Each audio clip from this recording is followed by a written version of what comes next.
Muling pinatunayan ng mga Tarlakenyo ang pagiging malikhain sa pamamagitan ng Belenismo 2023. Ito ay paligsahan sa paggawa ng mga higanteng Belen. Si Clazel Pardilla sa detalye. Rise and shine, Clazel. Kung sa Quezon City, bidang Christmas on display. Sa Pampanga, sikat ang mga higanteng Christmas parol.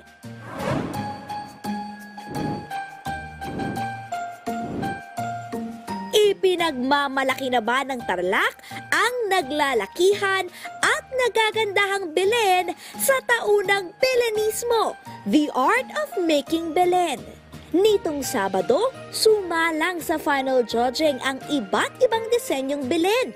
Agaw pansin ang Beleng nakasakay sa barko, naglalayag at sumasabay sa naglalakihang alon. Yung boat is parang nire-represent niya yung tayo, mga people. And then yung wave o kaya yung dagat, nire-represent niya yung buhay natin, life, yan.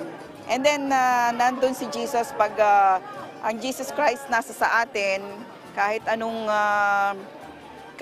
pagsubok, kahit anong hirap, malalampasan natin. Nakakatakam at good vibes ang hatid ng Beleng nakapwesto sa ibabaw ng puting cake. Yung cake means celebration. Yung mga tao po dito sa Anao, yan lang po yung inaabangan na every year.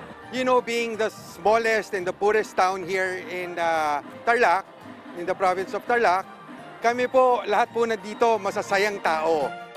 Fall of Love naman ang tema ng Belen na ito na napapaligiran ng talon at may mga isda pang naglalangoy. Ginamit na siyang waterproofing lahat para maging hindi mag-leak.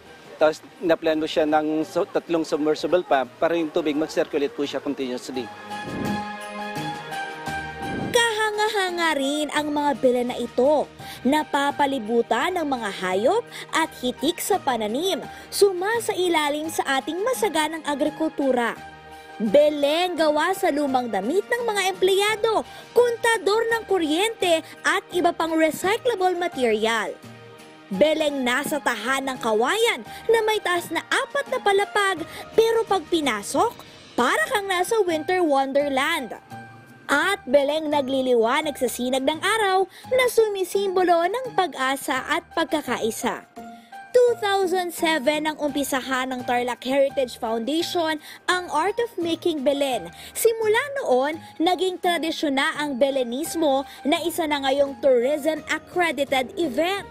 At ngayong 2023 na ika-16 na taong selebrasyon ng Belenismo, muling pinatunayan ng Tarlac na ito ang Belen Capital of the Philippines. Sa November 25, paparangalan ang may pinakamagandang Belen.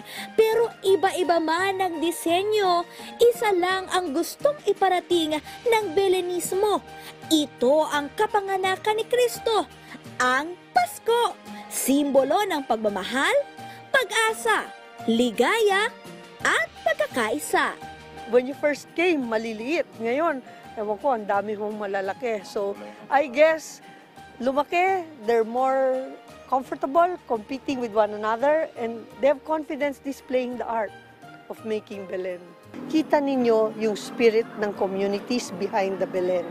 Ang spirit of Belenismo ay nasa bawat Tarlakenyo. Mula sa Tarlac City, Clazel Pardilla para sa Bayan.